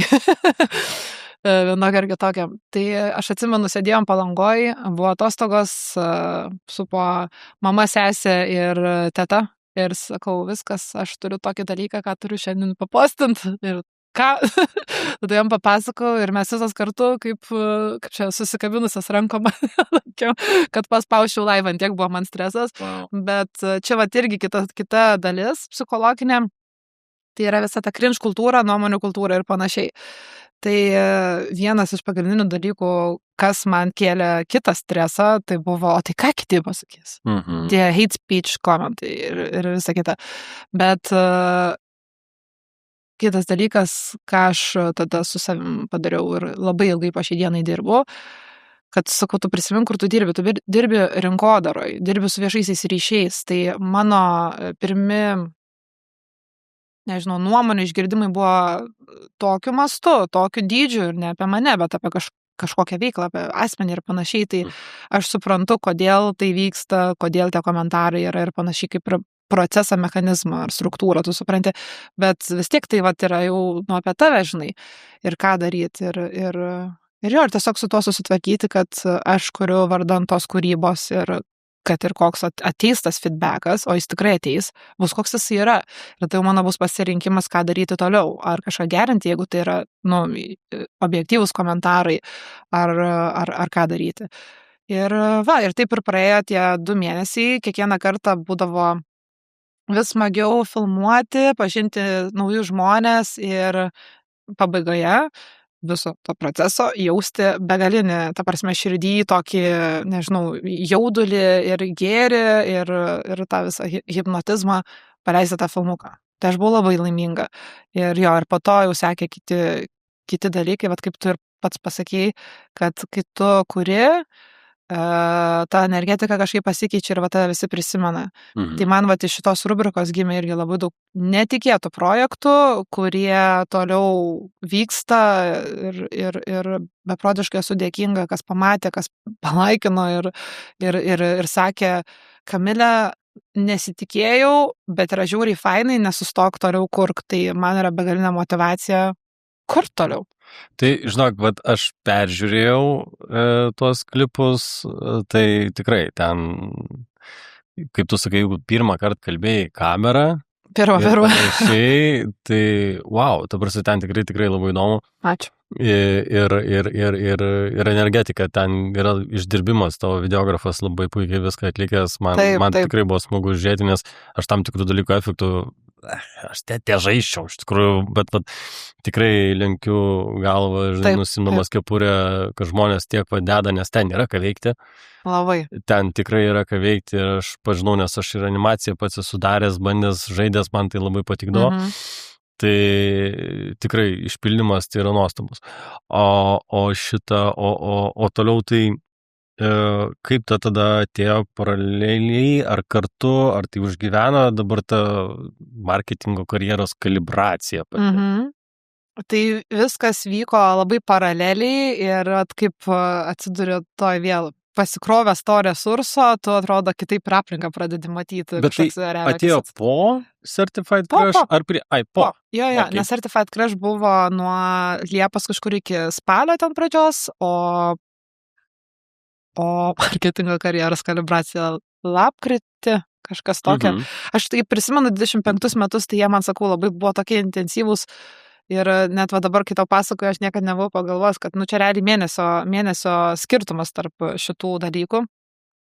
Bet ta marketingo karjeros kalibracija, kodėl atsirado? Dėl to, kad buvo kokie 3 arba 4 esminiai pokalbiai. Tai vienas buvo su netyčia sutiktų Raudono kryžiaus savanoriumi prekybos centre Panorama, kur netyčia išsikalbėjom, kas kuo gyvena ir sako, aš turiu klausimą apie marketingą. Okay.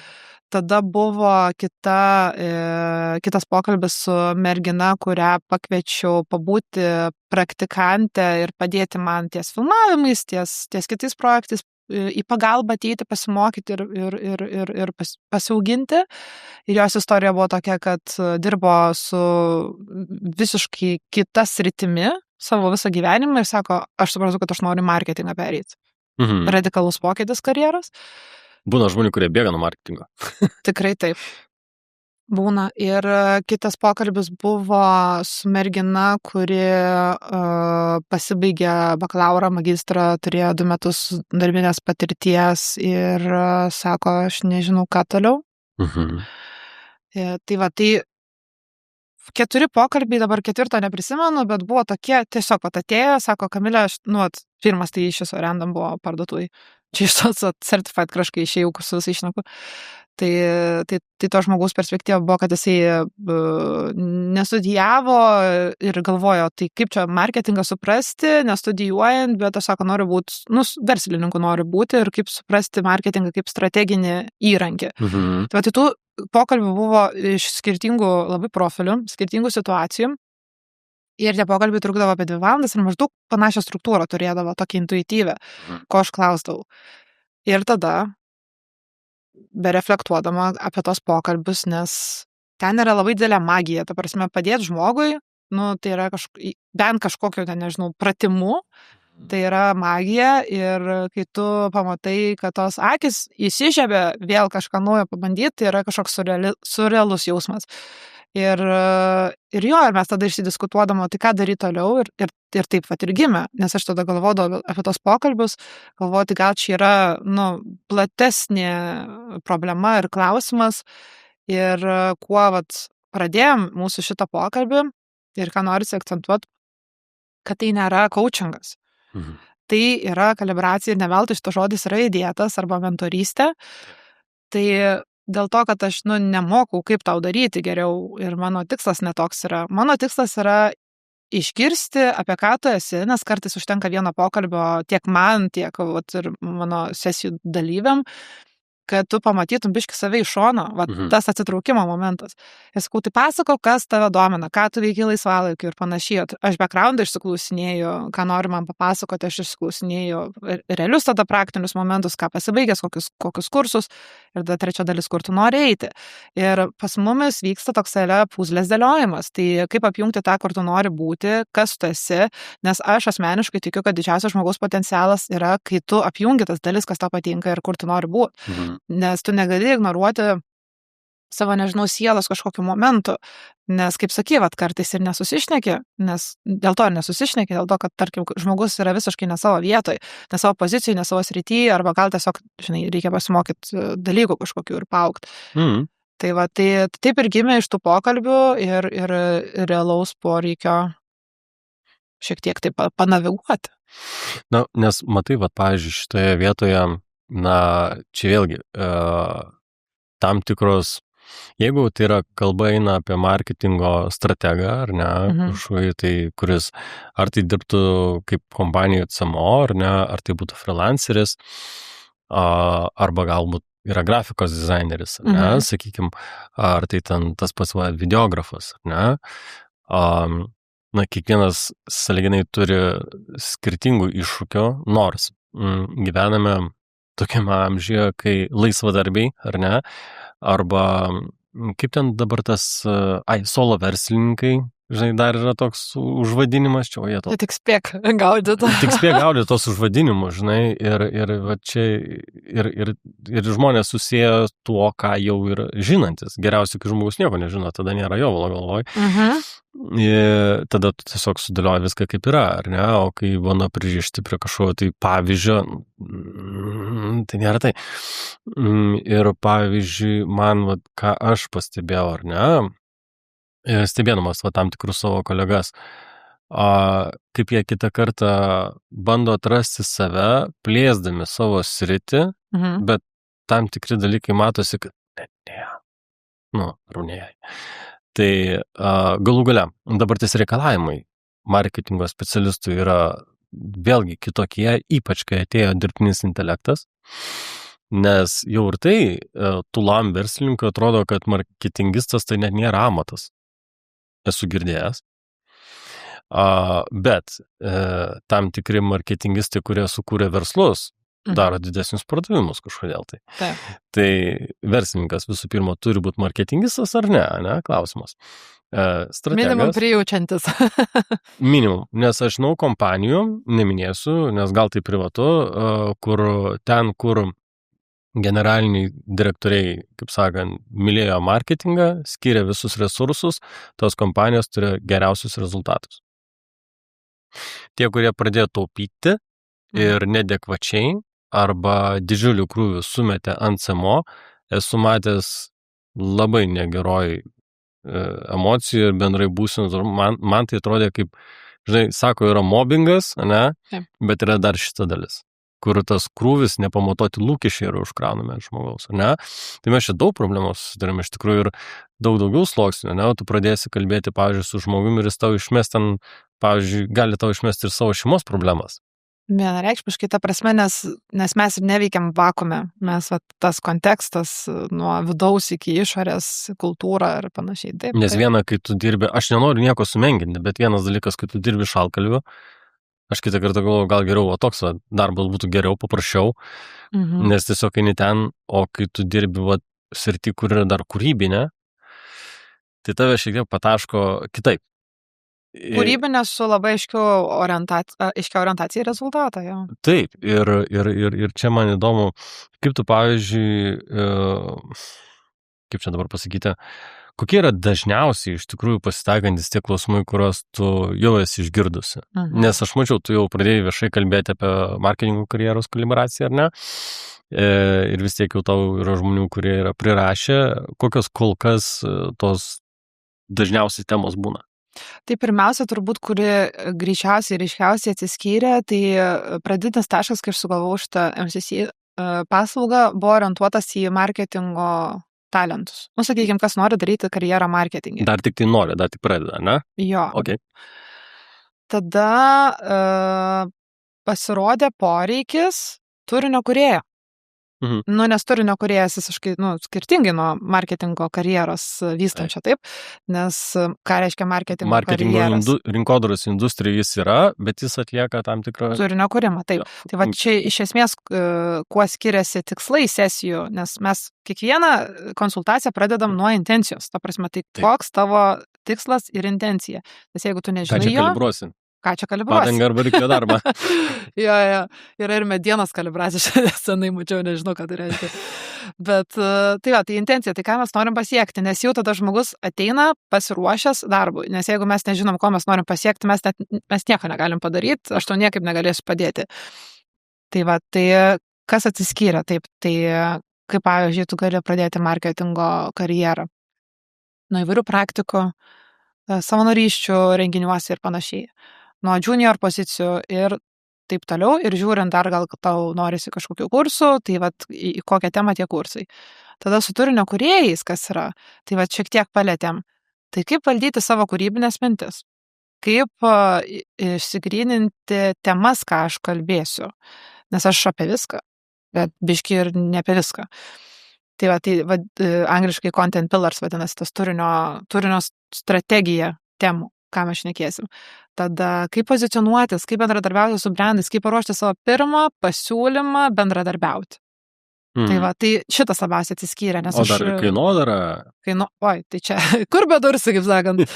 Taip, tai labai daug yra tų klausimų ir pasirodo, reikia žmonėm tiesiog pasišnekėti ir pasitarti, nes tu taip gali paskaityti daug ką, tu gali pažiūrėti YouTube video ir pasikaučinti pats, bet kartais užtenka to vieno pokalbio, susidėti dalykus ir varyti priekį, nes man asmeniškai visada irgi reikėdavo ir turėjau tų labai fainų mentorių, kur priešingai negu tam tikri video vienetai tave užmotyvuoja ir po to ta motyvacija kažkur, tarkim, dingsta, ne? Tai mentoriai ką padarydavo, sakydavo, planas toks tau galėtų būti palankus. Tai aš tą ir darau, aš jom padedu susidėlioti planą artimiausią periodą, ką per 30 dienų tu turi padaryti. Ne metam, ne pusmečiui ir ne ten perkant kažką papildomai. Bet tiesiog realus tas planas. Tai va, tai atsiskyrė marketingo jauni talentai versus turinio kūrėjai. Pasirodo, yra dvi sritis. Taip. Tada kitas, kas atvažiavo, tai žmonės, kurie jau marketingė dirba. Ir tada labai gražiai gimė marketingo karjeros restarto programa, kuri nuo šios niekur dabar nekomunikuoja, bet va irgi kaip ateina tie žmonės pasitarimui į tavo MCC sesiją. Marketingo karjeros restarto programa. Nu taip, kur sako, aš dirbu ir sako, aš nebežinau, ar čia noriu būti. Man gal nebeįdomu. Kiek laiko daugmaž šitą, išdirbę jau pradeda to klausti? Kol kas šių žmonių nebuvo labai daug, bet kokie 5 metai, 6? 5-6. Jo. Jo, čia yra kaip, tie ciklai, tam tikras laikotarpis, kada keičiasi tam tikri lūžiai. Jo. Tai metai, 3, 5, 7, 10. Taip. Čia panašiai kaip su įmonių gyvavimas, nes jeigu mes kalbame apie solo verslą, tai labai panašus dėsniai išlieka. Tai kokios gali būti, kada tam specialistui galbūt kokie identifikavimo faktoriai yra, kada jam gali prireikti, tarkim, kokie yra simptomai tos karjeros ligos,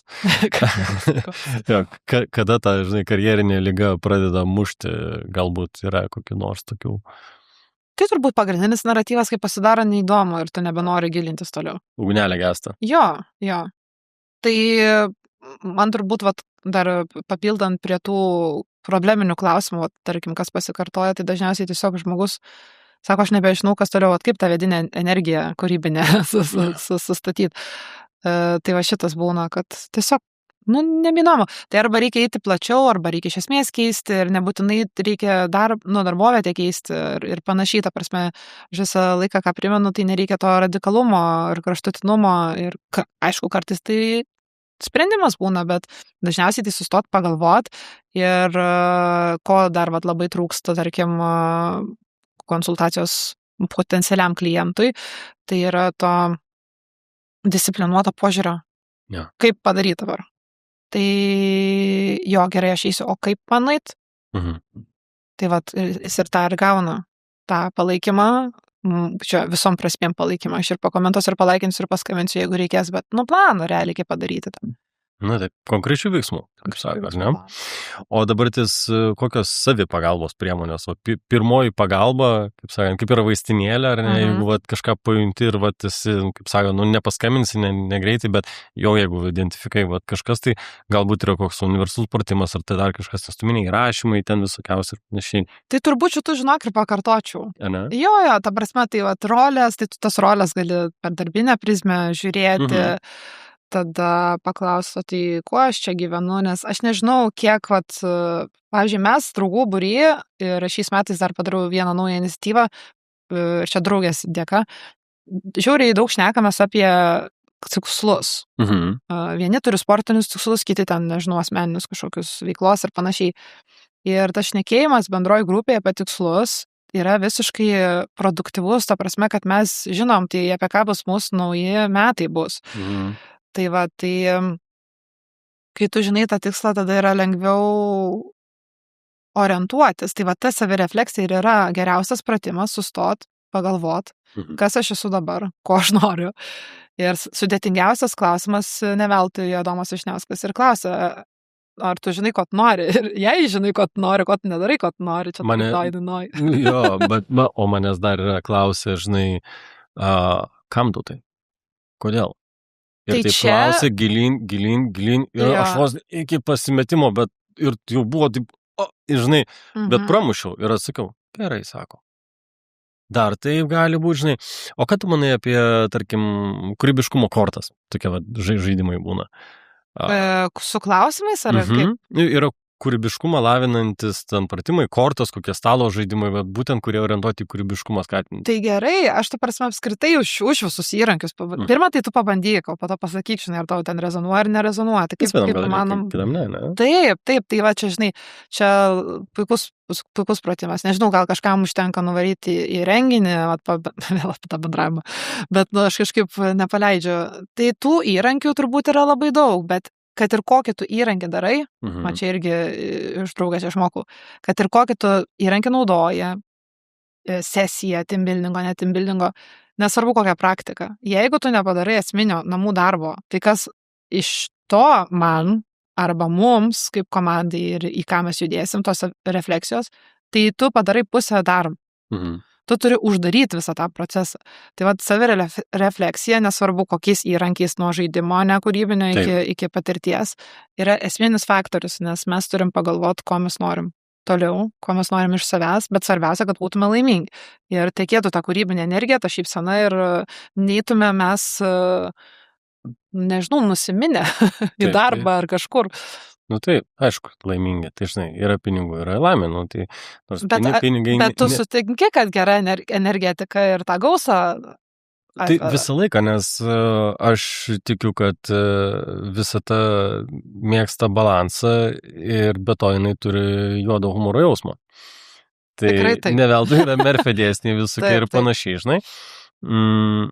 Bet taip, kiek tu atiduosi savęs savo, ne kažkam. Taip, tu su kažkuo visą laiką turi dirbti, bet čia ir turi būti. Kai tu pradėsi vergauti, ar ne, ir atiduoti, tu, ta prasme, prarasi savo ugnį ir tu galų galę tu nebešviesi. Nu, jeigu čia taip metaforomis, žinai, kalbant, tai kad jau pradėjom, tai žinai, jau varau. Tai jo, o tai tavo, pavyzdžiui, kokios rekomendacijos galbūt, ar ten straipsniai, knygos, tu vis tiek paminėjau keletą vardų, ar kaip dirbtinio intelekto promptai, žinai, kaip sako, dabar kokio nors, žinai, tipsų promptam, žinai, kokie nors tavo, yra, nežinau, informacijos šaltiniai, kuriuos tu, žinai, parekomenduotum klausančiam. Tai turbūt aš tau galėsiu juos atsiųsti nuorodą, kad būtų efektyviausiai, bet naratyvai tai yra tie patys, ta prasme, nežinau, sekti tuos, kuom nori būti arba kas tu rezonuoja. Puikus yra podcastai. Autoritetų ieškoti, ar ne? Taip. Ačiū, kad padedi išversti, nes man tikrai yra sunkus Gerai, kad pataikau. Autoritetų ieškojimas ne veltui jisai yra. Kodėl? Dėl to, kad tu turi paskatinimą į tą ambiciją ir pasižiūrėti, tai kaip jų kelionė susitarė, kokius jie įrankius naudoja, nes tai kam tau eiti to aklu keliu, jeigu tu gali pasižiūrėti, ką kitas darė ir pabandyti. Tada yra girdėjimas, kas vyksta aplinkui, nuo, nežinau, bendruomenės susibūrimų iki nežinau. Įjung klausą, akis, kaip sako, nuoslę, pajungi ir... Gamta man vienareikšmiškai yra viena iš tų vietų, kur magiški dalykai su galva atsitinka. Čia lietuvio genas. Tai bet vienareikšmiškai, bet va čia, žinai, sako, kokie patarimai, tai va tokie ir patarimai prisiminti, kas mums rezonuoja. Iš ko tu atėjai. Iš ko tu atėjai. Ir kur tu grįši vis tiek. Apsikabink pedį, žinai. Tai. Ne, bet čia be vairio, ta prasme, pati dirbant pajausdavau tą momentą, tai kada tu paskutinį kartą saulės šviesą matei, nes mes ten namai, ofisas ir panašiai, tai čia elementaru, išeiti į gamtą, pasivaikščiot, kad ir kaip šalta, ar ten labai karšta, apeit tą ratelį. Aš gal generiniai dabar pašnekėsiu, žinai, bet sakau, nuorodas galėsiu palikti. Yra speakerių labai įdomių, ta pati Mel Robbins, kuri man, sakau, labai daug tokių praktinių patarimų yra davus, arba leiskite jiem tą teoriją. Iš tų visų autoritetų galima ir knygų prisipirkti ir panašiai. Ir ką, nu tai jo, taip, žiūrėti, skaityti, būti tam informacijos sraute ir pasirinkti, ką tu nori pabandyti. Ir turbūt reziumuojant, tai bandyti ir padaryti. Pabandyti, eksperimentuoti. No. Nes, kad tu išgirdai ir tu viską žinai, mes viską žinom iš tikrųjų. Bet kartais tiesiog savęs negirdim ir savo vidaus. Tai visi tie įrankiai ir yra tam, kad tu atsižvelgtum ir atsigręžtum į savo vidų, nes ten ir yra visi atsakymai. Galbūt jie liuliuoja, bet... Nu jo, tai aš turiu tokią uždarimo tradiciją, savo sugalvojau šiais metais. Čia yra, kaip sakant, iš mūsų marketingo srities specialistų visą laiką verslininkai klausia, O kas toliau? Jo, ką tu man žadi, žinai, kiek tu man atvesi, žinai, peržiūrų, pardavimų, žinai, kiek man viskas kainuos, bet jau girdėjau, bet tai dabar tavo, kaip sakant, įžvalgos šitam marketingo orakului šie ir galimai ateinantis metai. Kaip tu manai, kas bus tendencija? Nes vis laikinai kažko yra. Tai šiandien nustebinsiu pasakydama, kad dirbtinis intelektas. Ne, bet šiaip, ką matau ir pati, ką kuriu ir kas tikrai trendins, tai čia kaip matricoj. Viena piliulė arba kita sako, ką rinksies, AI content arba ar human touch content. Tai tikrai egzistuos tas takoskyra tarp šitų dviejų turinio arba reklamos, sakykime, kūrimo. Išsiskirs srovės, ar ne tos? Srovės, jo. Ir labai graži sinergija bus tarp žmogaus ir dirbtinio intelekto, nes aš sakyčiau, nesivelkim dabar gal į baimę, kad atims iš mūsų darbus, bet pasižiūrėkim, kaip pajungti tą dirbtinį intelektą, kad mūsų bendrasis rezultatas būtų įdomesnis. Tai tikrai bus visi tie surrealistiniai momentai ir tas kitokių, gal sakykime, dimensijų pateikimas, ką turiu omeny, kad nesenai mačiau Reelsą su dirbtiniu intelektu, kur žmogus krenta iš dangaus sulėtintam vaizde ir tai yra, sakykime, drabužių reklama, ten prizūmini batą, prizūmini tašį ir panašiai. Tai surrealistinio dirbtinio intelekto, vadinasi, to fantazijų pasaulio pateikimas, sakykime, reklamai. Tikrai žmonės grįžta į bendruomenės ir tos bendruomenės trendins. Ką tai reiškia? Sporto bendruomenės, pasižiūrėkim dabar, kaip visi renkasi bėgioti ir jaučia kaifą, nes jie surado žmogų, su kuriuo sutampa, sakykime, vertybiškai ir ką jie nori veikti. Tai bendruomenės įvairiausio masto. Nuo, sakykime, sporto iki laisvalaikio ir panašiai. Ir tas bendruomenių marketingas yra, sakyčiau, man vienas įdomiausių ir gražiausių, ką prekės ženklas gali daryti. Tai burti žmonės toje vienai temai ir suteikti jam tą pridėtinę naudą. Tai gerai, tai dirbtinio intelekto ir human turinio atsiskirimas ir tikrai nenumenkės, ta prasme, human momentas kūrybos, nes jis tiesiog persiorientuos gal į kitas sritis. Tada bendruomenės ir, nežinau, čia tu trečią gal pasakyti, man didesnį šansą. Ai, daugiau variantų. Reiktų šiaip vieną. Žinai, bet, aišku, visai gali būti daugiau. Bet. Tai turbūt rezumuojant, ką aš čia pasakiau, tai yra atsiskirimas labai stiprus tarp dirbtinio intelekto kūrybos ir vaizdų ir tarp žmogiško ryšio ir žmogiškos kūrybos. Tai atsiskirimas ir toksai, sakykime, nesubliukš abu pasauliai. Jie bus atskiri, labai vienas kitą papildantis ir kaip niekada įtraukiantis, turbūt engagement rytas turėtų labai geras. Tai man labai patinka tavo, žinai, štai žvalga, nes tada labai gerai galima bus identifikuoti, kur tavo auditorija, bus aiškiau. Ne kad chaosas, žinai. Taip. Tai dabar mes pereinamame etapę tiesiog esam, kur, žinai. Dabar yra chaosas. Taip. Supratau, tai reiškia, kaip sakant, ateis aiškumas, kas kam iš tikrųjų yra panaudotina ir kur yra tavo arba ne tavo tau, čia kaip sakant, arba tavo auditorija, ne? Tai ką, Kamilė, ačiū. Mes šiandien pakalbėjom. Ačiū tau. Taip neblogai. Labai įdomu, esu labai dėkingas tau už šį pokalbį, tai būtinai žiūrintiems visus nuorodas po video aprašymo, visą laiką galite rašyti, komentuoti, būtinai paspauskite patinka ir pasidalinkite mūsų šią laidą su žmonėms, kuriem gali būti ir įdomu, kurie užsiema, ypač vis tiek turime savo pažįstamų rate kažkokių tai kūrėjų, turinio kūrėjų, tai ši tema, manau, tikrai bus kiekvienam aktuali, tai būsim dėkingi, mūsų algoritmui tai padeda augti, jeigu jums patinka, tai mažiausia, ką jūs galite padaryti, yra nemokama, tiesiog paspausti šiek tiek, pakomentuoti, kažkokių klausimų turit, rašykit komentarus, mes visą laiką stebim juos, būtinai perduosiu ir iki sekančio. Iki. Aš noriu jums pasiūlyti sutartį. sutartį, kuri yra, sunku tokios atsisakyti, kadangi yra visiškai nemokama. Visų pirma, žinutė yra pagrindinė tokia. Meskite Instagramą, pradėkite turinį kelti į YouTube. Kodėl? Todėl, kad YouTube'as šiuo metu išleidęs be galo daug atnaujinimų ir dar išleis nemažą tuntą jų. Per pastarį mėnesį išleido apie 30, gal virš 30 net. Tai yra ne tik tai atnaujinimai, ne tik tai patobulinimai, bet ir visiškai naujos funkcijos, kurių dar neturi jokie kiti tinklai. Kodėl būtent YouTube'as? Todėl, kad tai yra matomas Google paieškoje, lygiai taip pat ir ChatGPT ir Gemini dirbtinio intelekto paieškose. Jeigu jūs matote, kad jūsų tam tikri tinklai negeneruoja pardavimų, tai aš siūlau jums variantą. Mes susitiktume kas savaitę, darytume gyvas sesijas, tai būtų uždaros sesijos su atrinktais kandidatais, kuriem aš asmeniškai padėčiau pereiti arba papildyti savo vieną iš tinklų, būtent kurti turinį į YouTube platformą. YouTube platforma vis dar išlieka antra iš populiariausių paieškos platformų. Todėl kelti į ją turinį savo yra labai naudinga. Nesidėkite tik tai ant TikToko ir Instagram. Ypač jeigu jūs jaučiate, kad jūsų organinis turinys stringa.